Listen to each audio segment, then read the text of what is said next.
Peace out. How y'all feeling? How y'all feeling? Today is the 18th of July.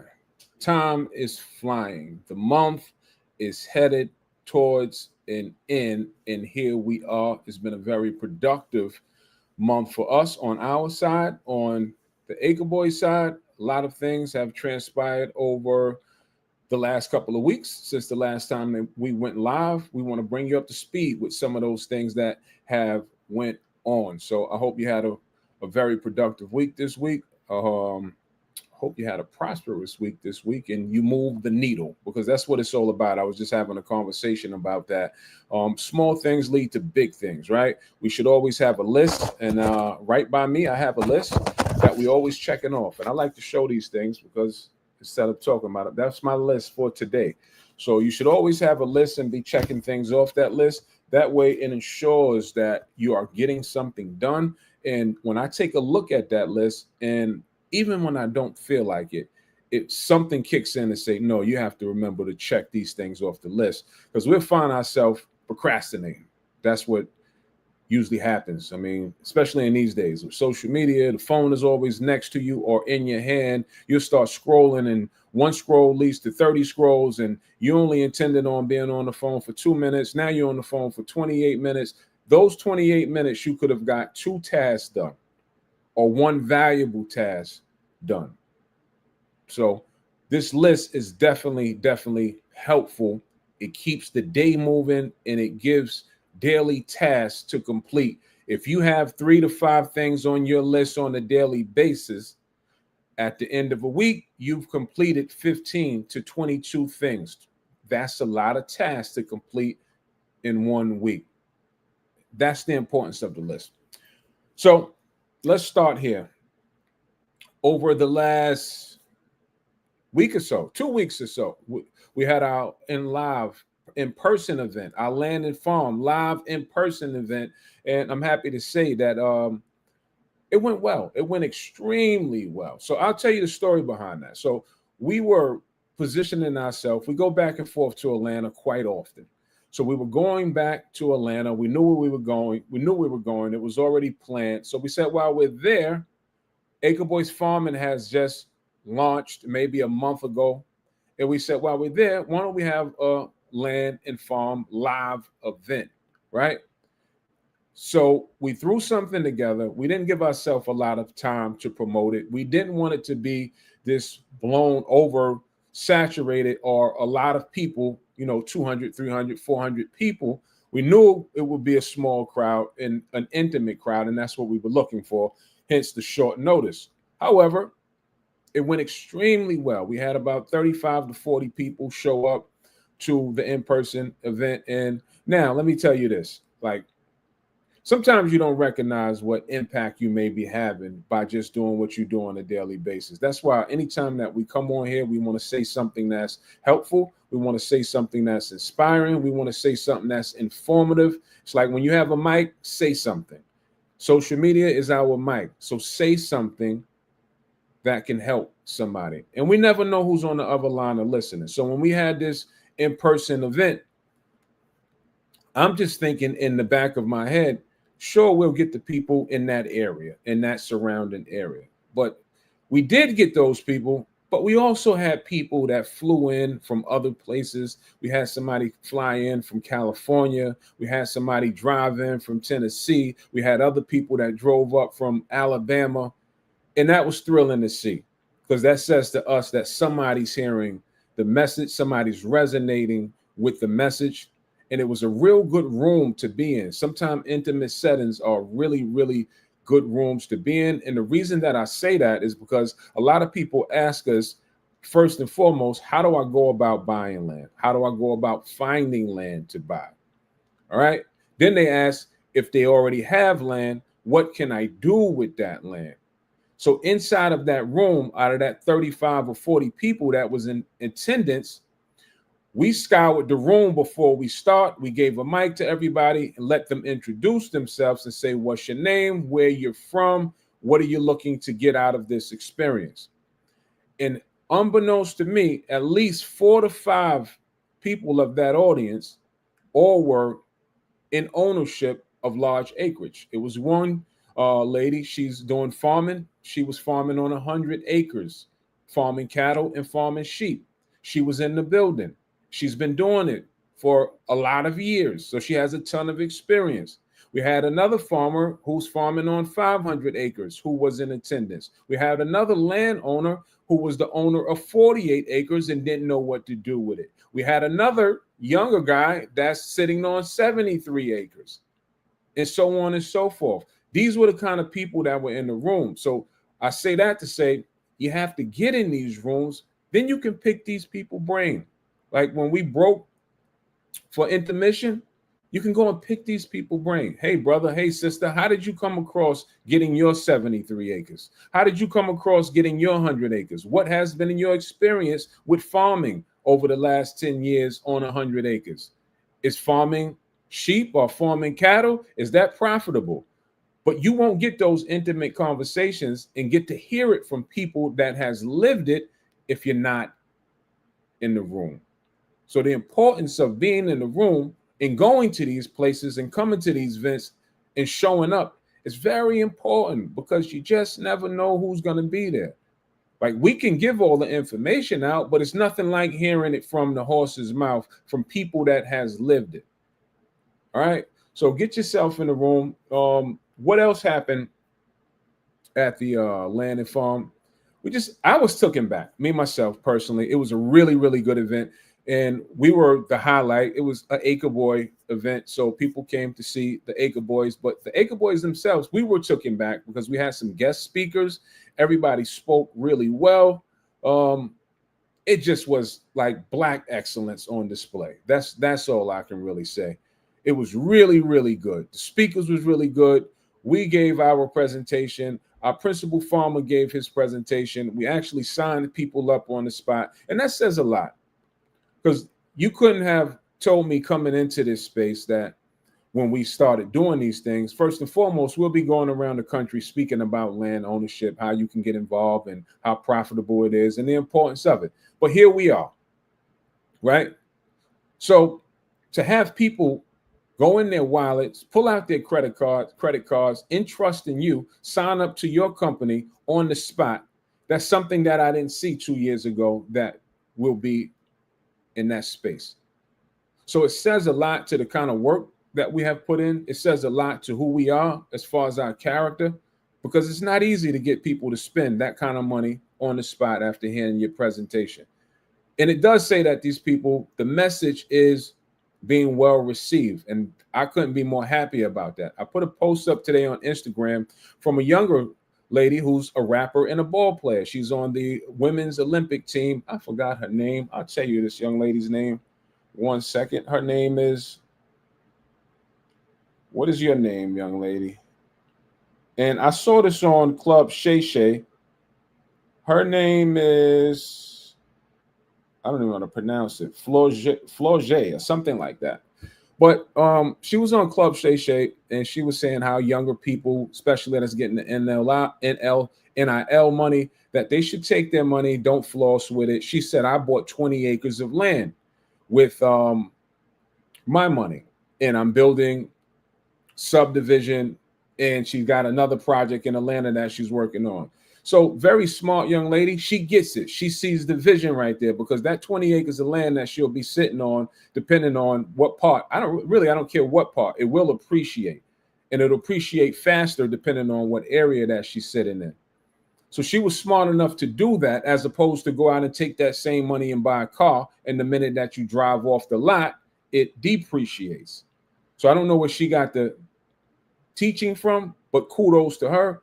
And only regret that I may have had about our in-person event, only regret, if I could have changed anything, if I had a magic wand, is that I would have had some younger people in there, because I like to see younger people. I like when this message resonates with young people, because that's the future. I understand we attract a mature crowd. This message attracts a mature audience, but it's for the mature audience to take it back to the younger crowd. And this is why we do this. This is why we, hence the name Acre Boys. We tried to come up with the coolest name that people can resonate with, so this can hit home with the younger generation. All right. So if I could have changed anything, that would have been my only thing, that I would have waved my wand and I would have had a class of 30, 20-year-olds in there, 30, 25-year-olds in there, preaching this message to them. Because if you get this message earlier, that's the one regret that I have as me being a land investor. I wish I would have known what I've known a lot earlier. If I'd have known this in my 20s, I feel like I would be set. But nevertheless, it's never too late. All right, so what else happened since the last time that we spoke? So the event happened, went really well. We are planning another event. This time it will be a 2-day event. And this is why when you're on your journey, right, it's best to get yourself away from home. It's best to go abroad. Why? Because when you go abroad, people only know you for what you present yourself of being and doing at that current time. They don't know the past you. They don't know when we were just the little land buyers. They just know the Acre Boys. And the Acre Boys have built up a name, good reputation. We're proud of that. No smut on our name. So we can walk around with our heads high and meet people, shake their hands, and be well received. Right? So in our journeys, this is what has us going back and forth to Atlanta, because we get a lot done. Currently, we're in New York, but we get a lot done when we're in Atlanta. Black Hollywood. Now, I'll tell you a secret about Black Hollywood, which is Atlanta. If you're not connected, if you're not plugged in, you may not feel the effects of Black Hollywood because you're not plugged into Black Hollywood. Fortunate enough, we're plugged in somewhat. I don't know how plugged in we are, because I can't see myself, but I know that I'm plugged in because the things that happen to me when I'm in Atlanta doesn't happen anyplace else. It doesn't happen even when I'm home. i.e., I've been on the news in Black Hollywood. i.e., I've been on major radio in Black Hollywood. i.e., I have rubbed shoulders with a lot of well-to-do people in Black Hollywood in a short, condensed time. Every time I go there, something else happens in Black Hollywood. So, and it's been told to me that when you're plugged in, it's on hyperspeed, hyper mode. It happens that much faster. So this is why we're constantly back and forth there, because things just happen. So nevertheless, once again, while we're there in our travels, we were set to go and view a 70-acre property that we were looking to partner with an individual on a 70-acre property. We did go see the 70-acre property, nice property. We're in talks of furthering communications and doing some things on it. And then while we were there, a friend said, I want to take you to another property. And this other property is a 20-acre property, not too far from the 70-acre. By the way, if you never walked 70 acres, we didn't walk, clearly. Let me stop that. I didn't walk the whole 70 acres. But if you're going to walk land in the height of the summer, I don't know, bring a wet towel, bring a lot of water, because my shirt got drenched at least 14 times within 30 minutes. Extremely hot out there walking and with the sun just beaming on you in 70 acres. But that's another story. So we go to see the other 20 acres, right? And the other 20 acres was laid out. We talk a lot about what you can do with 20 acres. 40 acres, 10 acres, 5 acres. We talk about a lot. How do you monetize the land, right? And we threw a lot of ideas out here. We've seen a lot of properties. We evaluated a lot of properties. And it's not every day we come across a property that has figured it out, or owner that has figured it out. This particular owner had it figured out, meaning that his 20-acre, well manicured, he has put trails, the right trails through it. What does those trails do? Horse riding, horseback riding, ATV riding, just trails, general hiking areas that you can walk all through the property, right? The property sits next to Ludacris, the rapper Ludacris, next to his property. It has 2 cabins on it, right? one really nice cabin. Both were nice, but one nicer than the other. Fully stocked lake on it. That's about an acre. Fully stocked lake with bass on it. He's putting currently an amphitheater on it, on the property. He has golf carts that allows him to ride through the property. It has an area that's situated for glamping and tenting. It has a little small bonfire on it. It has an actual well on it. I mean, the property was loaded. It has benches on it.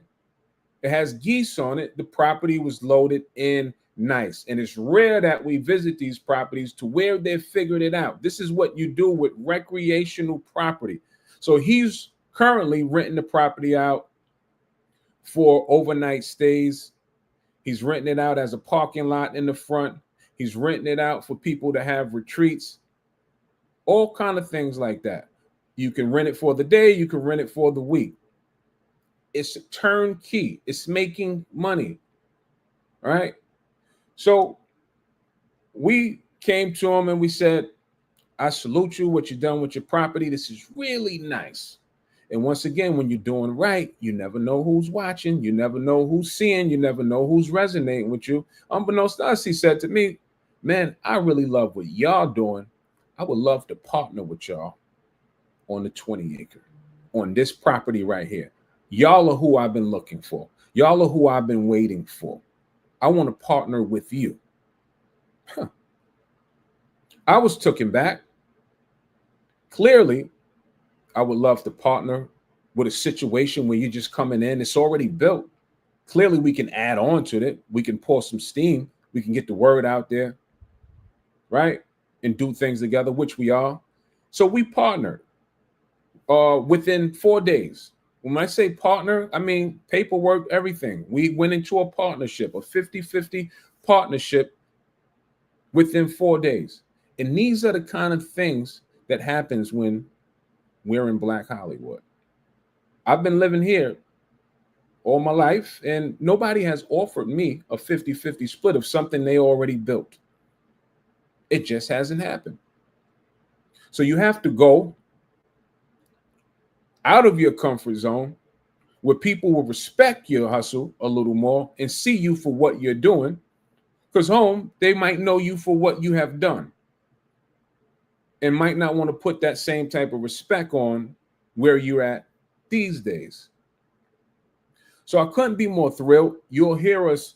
I put a post out. It's already on social saying that we partner with it. It's called Bean Acres. So our next event will be in conjunction with Bean Acres. It's going to be a 2-day event, and we'll do 1 day, probably maybe 2 days of teaching, but we'll teach in the daytime. Then in the evening time, it'll be like entertainment time. You'll be invited to Bean Acres. We'll have a bonfire, probably a DJ out there, and just we'll be in relaxed mode, and we'll just be fellowshipping together in that manner. I think that's super cool. Dates, we're working on dates now. It hasn't rolled out, but be on the lookout for that, because as we roll out the dates, you'll see flyers starting to come out. And I'd love for you to be there, come and learn with us, come and grow with us, and come kick it with us on some downtime. So that happened while we were there. What else? We come home, back to business, and it's July. We get back to our community, and Michigan is up. Back to business now. Michigan auction is up. By the way, in Georgia, right? A lot of people, because we're there all the time, right? They always ask why the Acre Boys don't hold on to their land. Because I don't hold on to it because I'm not there. And I only like holding on to things that I can personally see. But being that we're there all the time, now you're going to start to see us roll out properties right there in Georgia in a hot market. Very, very hot market. Most people would say stay away from that market. Let's go into that, right? Very hot market. What do you do to get property in close to Atlanta or in Atlanta? And it's smoking hot. How would I go about getting property there? The same way I go about getting it in rural markets, right? First, we need to know who owned the property, which I do, right? Once we figure that out, I'm going to send them an offer to buy it. The only thing that's going to change is when you're playing in a hot market, don't expect to get it for 30% on the dollar or 35% on the dollar. Don't expect that. It's never going to happen in such a hot market. And if it does happen, you lucked up. All right. So now that I'm talking in the area, I'm going to go in at a higher rate, right? And I've been doing this homework all day because when I'm ready to roll, I'm ready to roll, and I'm ready to roll.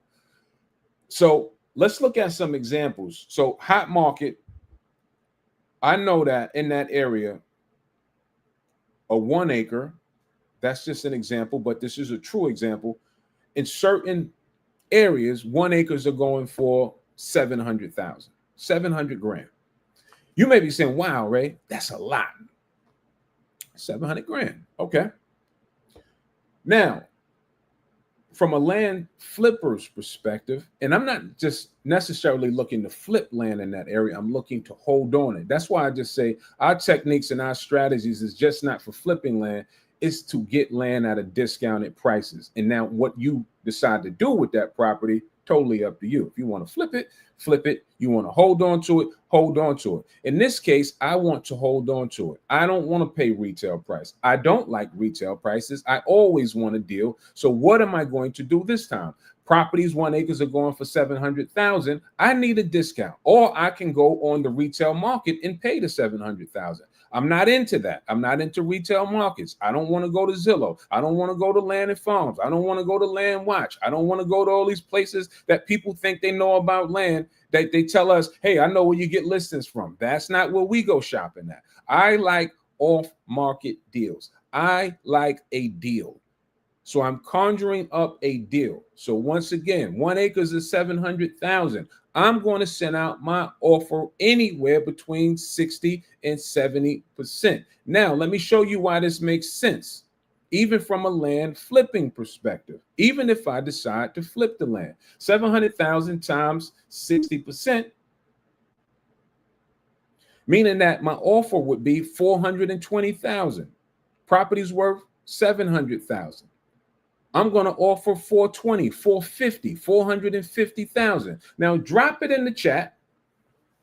Drop your comment below if you think that 450,000 will at least get a prospective seller, if they were looking to sell their property, if that would get them to at least call me back and have a conversation with me. And I want to see what your answer is.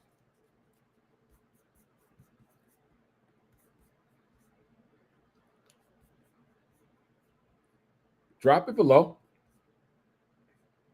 700,000. The land is worth. My offer is 450,000. Would that at least get a seller to call me back if he was considering selling? That's the question.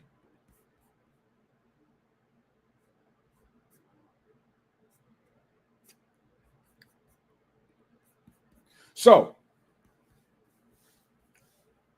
that's all we want to accomplish, is to pique somebody's interest. And then once you have the experience and I have you on the phone, now we can negotiate terms. Now we can come to an agreement, mutual agreement on a sell price. I left myself room. My offer wasn't offensive or so low that it was offensive that they would never give me a phone call back. Right? I put it in a spot where they would at least entertain it and say, yes, I'm in at that price, or no, I like to do a deal, but I need more money. And that's all that we want to do, is to get them on the line, right? And then we would negotiate. If they took it at 450, I have 250,000 equity into it. If I had to bump up to 500,000, I have 200,000 equity. If I had to take it a step further and say, no, I'll give you 525, I still have over 100 grand equity into this situation. Now, the catch is, from a land flipping perspective, when you're dealing with those denominations, you have to think Where are you going to get the money from if you don't have the money?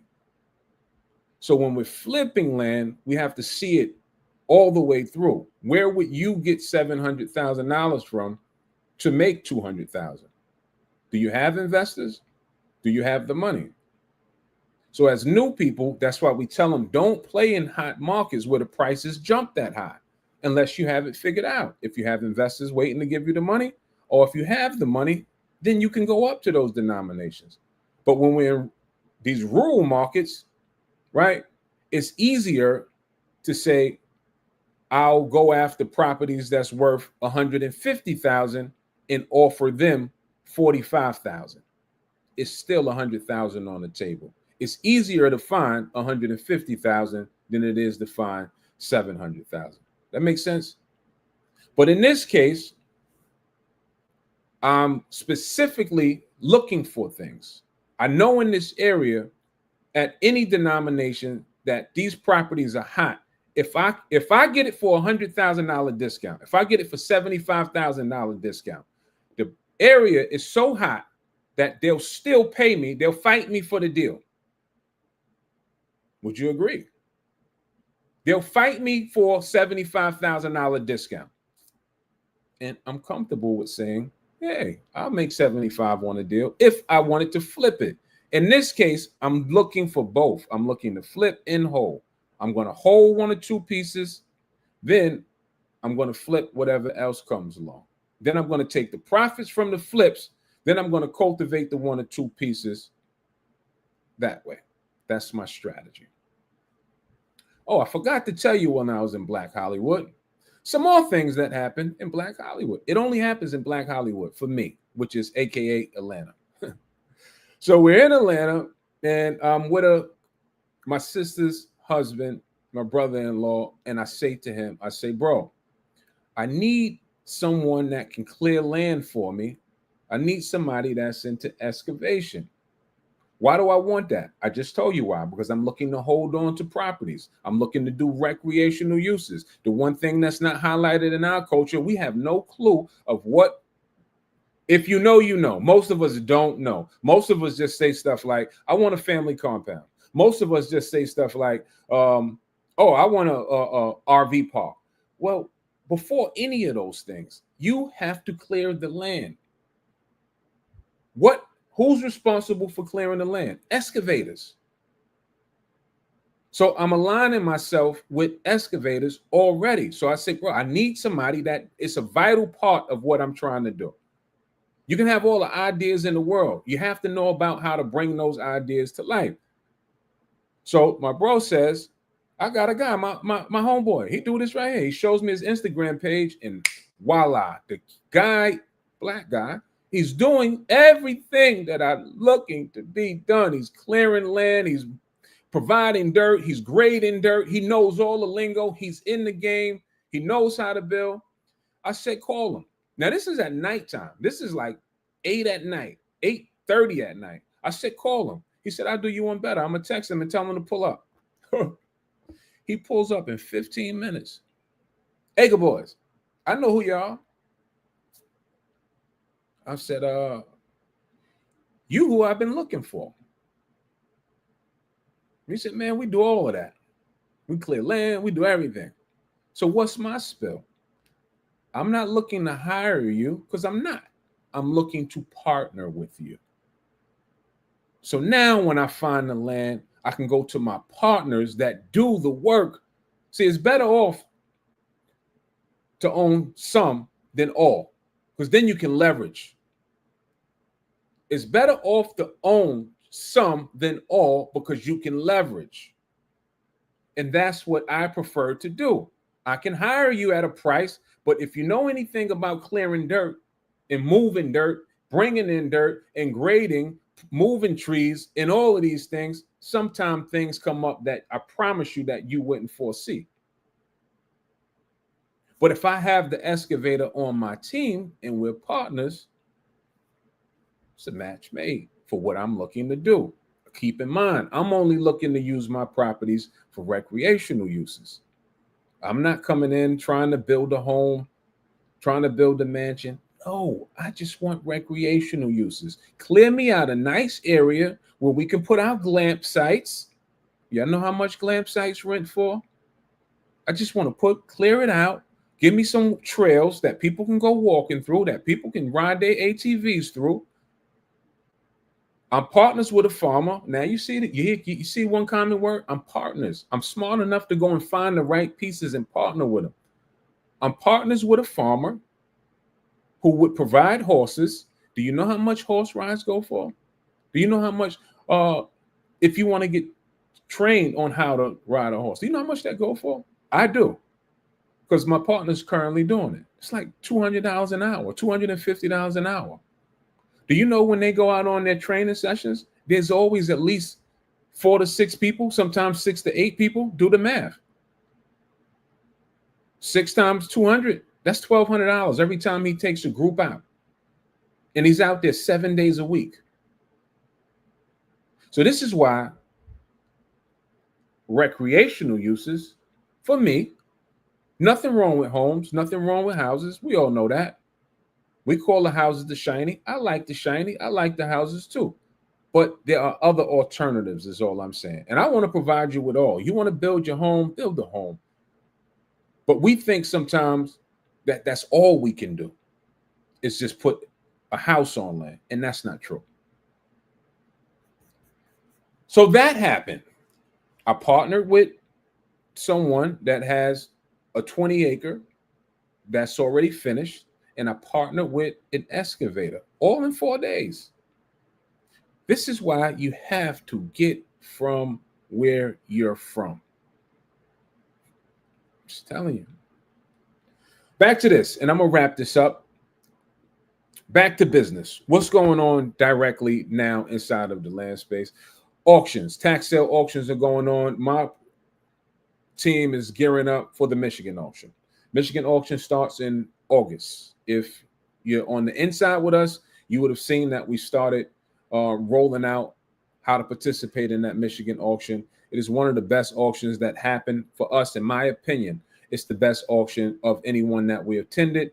Michigan does something that no one else does. Michigan has assessors that go out and look at every property and give an assessment of the property before it goes to an auction. You won't find that in most auctions. And the assessment that they give is an up-to-date assessment, and it spells out what's happening with the property. Michigan is so sweet that it says things like, this is a beautiful property.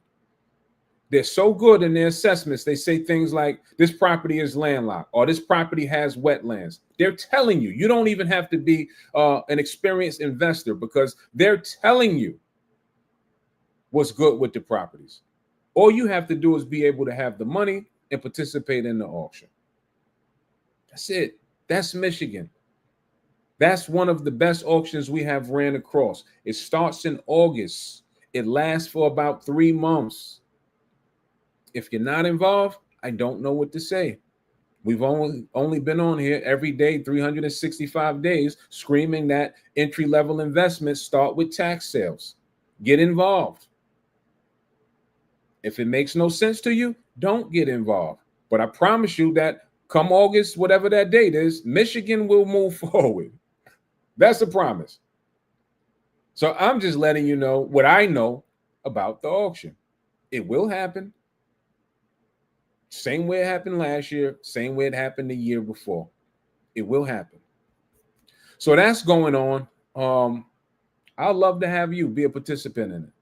I'd love to give you the knowledge that I know about it. You have to get yourself enrolled. All right. Pennsylvania. We're still buying land at Pennsylvania. I just bought 2 more yesterday. In fact, I have them in front of me. This is the check right here. And let me see if y'all can see this. Tell you what I paid for 2 properties. Let me see if you can see it. I'll try to put it on the screen. What does that say? $29.29. That's for 2 properties. So the breakdown on that is what I've been screaming. They're $1,500. I just bought 2 more deeds yesterday for $1,500 a piece. I'm going to put them on the market. One for $11,000. Another one for $12,500. So That too. Get involved or don't get involved, because whether you do or not, we'll be over here. We'll still be buying deeds. My group will still be buying deeds. The auction will still be putting them up for sale. It will happen. I don't own the properties. I don't own the auctions. It's not my rules. I just know about them and I know how to participate in them. So you can get involved or you can not get involved. If this message makes sense, I would advise that you get involved. If it doesn't make sense, then you just heard some information that went in one ear and went out the other ear, because hearing things and not acting on them is equivalent to not hearing them. It doesn't move the needle for you one bit. You're on to the next live or on to the next post. And I'm trying to tell you, if you look how I look, I know that in our culture, we need as many as alternative investments that we can get our hands on. The only one that you're going to find me speaking to you about is the one that I'm involved in, the one that I know the most about. That's why you're here with the Acre Boys, because that's where we spend most of our time at, dealing with land transactions. All right. So that's it. I'm not going to hold it too much longer. And, I always write things down. I just wanted to make sure I got everything out that I wanted to parlay. And I did. And I'm back to mailing heavy, right? Tax sales are cool, but it cannot compete with going direct to owner. It cannot compete with dealing with direct mail. It just can't. We make way more money when we're dealing with direct mail. Even if we're buying at $1,500 and selling for $11,000, that's nice. But what's nicer is that illustration when I said I'm going after properties that's worth $700,000 and I'm offering $450.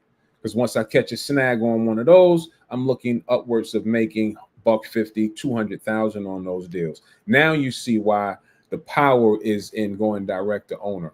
When we deal with tax sale auctions, that's why we call it entry-level investing, because you're at the mercy of the auction. You're at the mercy of what the auction says to do. You're at the mercy of what time the auction says it starts, what time the auction says it finishes. So you're at the mercy of another person. When I'm dealing with direct mail, I'm not at the mercy of anybody. I do what I want to do. I offer what I want to offer. I send it out when I want to send it out. I go after whatever area I want to go after. I go after whatever size acreage I want to go after. We're in total control. I know I talk a lot about tax sales, but tax sales cannot hold a candle up to going direct to owner. Hence, entry-level investing is tax sale. All right, so y'all enjoy the rest of your evening. Wanted to tap back in just to bring y'all up to speed with everything that has been going on inside of our world, inside of our space. If anything that I said resonated with anybody on this call tonight, text 1-877-250-7778. And if we're fit for you, and if we feel you're fit for us, let's have a conversation about it to get you going. All right, enjoy the rest of your evening. Peace, love.